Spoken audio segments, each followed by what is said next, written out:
Hi there, this is Ritesh and welcome to my channel. This is part 4 of the series, and in this video I'll show you how you can configure SQS in your Lambda via AWS SAM. So to set it up, I'll go to the documentation of it. You just have to do AWS SAM SQS. You don't have to remember any other syntax. And if you go to the documentation,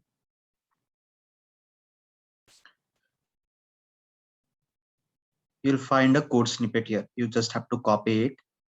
So in my case, you can see there is two resources. One is Lambda and one is SQS. I'll copy it. I'll come back here. And now I don't need hello world function. Let it be there. I'll paste it below here. So now I have created one more function with a name my SQS function, and one more resource is here, my SQS queue. So just now I've added two resources here, one Lambda function and one SQS. And if you see here, you can see that this SQS has been registered here as an event. So whenever any messages get pushed to this queue, this Lambda will be triggered. To verify that, I'll create a handler file for this function. Let me go here. So inside, I can see that all of my code sits in hello world. So I'll go inside hello world and I'll create one file here with a name test sqs.js, and inside of it I'll do module.exports dot sqs lambda handler. This will be async function with event and context, and here I'll do nothing. I'll copy and paste this one up to here.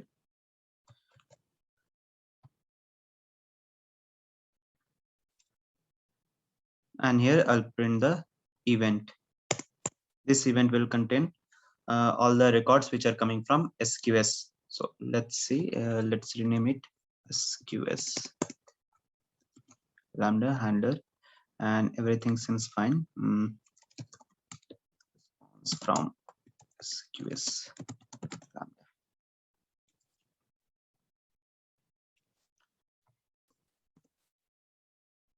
Or else we can return the whatever event we are getting. Let me do that. In the message I can directly pass event dot records. All the data will be inside of records. Let me put null safety also. So everything seems fine here.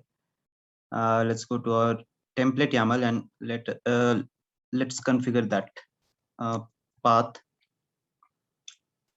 So if I come here, first I have to specify code URI, which is of course hello world, and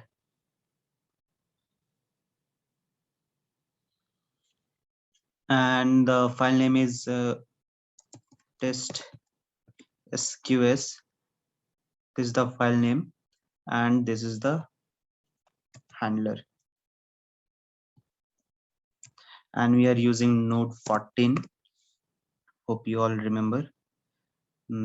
Other things we don't have to change, and also we have configured batch size of 10, means from SQS 10 records may come at a time. So looks everything fine. Let's deploy it and let's see. For that, first we have to do SAM build.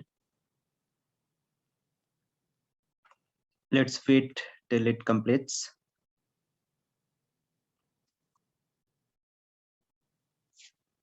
It's build. Now let's deploy. The command is SAM deploy, and after that you don't have to do anything. You just do SAM deploy. In my case, I have to mention profile also because I'm using multiple AWS account here.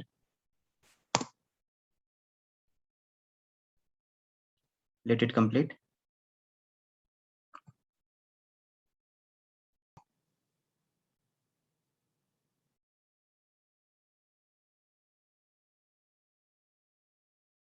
You can see the log here that update in progress and creation in progress. So it will create SQS, SQS it will create, then a Lambda function, hello world, one Lambda function was there, then MySQS queue function, and it will create some rules which we require to run this Lambda. So let's wait till it completes.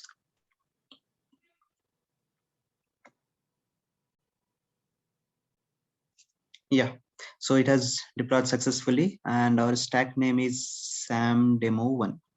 So let's go and verify. So in AWS Cloud, you can verify it.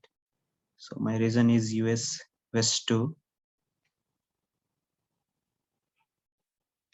Let's first change the region, then I'll go to Cloud Formation. There you will see your resources listed. Yeah, so you can see there is SAM demo 1. Let's go inside of it. And if you go to resources, you will see your resources listed. So we have a function here, and we have a queue. Let's open it in a new tab. This function as well. So here is the Lambda. You can see a arrow mark here, which tells that SQS event can trigger the Lambda. So let's go and trigger it via SQS.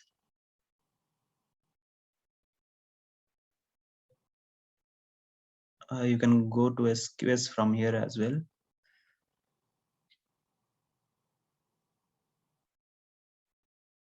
Yeah, right now, if you see the log, you can go to the monitor in Lambda section, and you can do view in CloudWatch.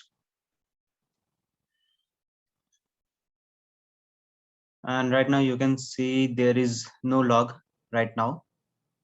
So let's go and trigger the Lambda via this SQS. I'll go to send and receive message, and there I'll pass, let's pass some JSON value. I'll pass it name Ritesh. That's it. Let's send it.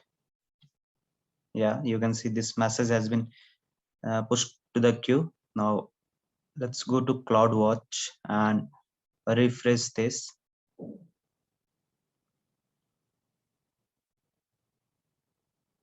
Yeah, we have a log here.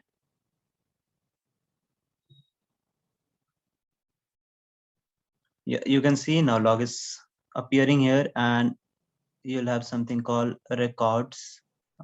So here is the records, and inside of it you will get your event, SQS event, and inside of it in the body you can see your data. So this is how you can trigger Lambda via SQS. So we did nothing much. We just added a resource here, and we have defined a queue, and we have added this queue as an event here. And if you go to the handler, we did nothing specific here. We are just doing console log event, and we are returning this value, which is not required actually. If you want to return it back, you can. Otherwise, this is not required. So that's it, guys. I hope this video is useful to you. If you find this video useful to you, don't forget to like, share, and subscribe. Thank you.